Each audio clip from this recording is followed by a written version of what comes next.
আজরাইল রে, জান কবজ করে এত কষ্ট আগে জানতাম না। আজরাইল, আমাকে একটু আসানের সাথে তুমি জান কবজ করো।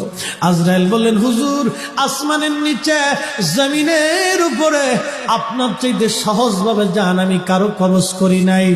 আল্লাহ আমার উপরে করা নির্দেশ, আমার হাবিবের জান কবজ হবে সবচেয়ে বড় আসানে।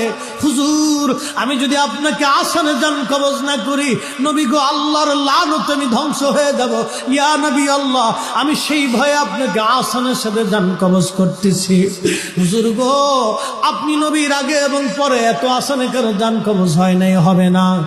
আল্লাহর নবী ডেকে বলে, আজরাইল, জান কবজ এত কঠিন, এত কঠিন, আমার কাছে কষ্ট হয়।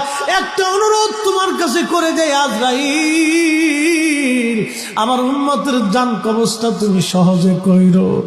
আমার উম্মত গুনাহগার, আমার উম্মত পাপী, আমার উম্মত গুনাহগার, আমার উম্মতের জানটা তুমি আসানের সাথে কইরো।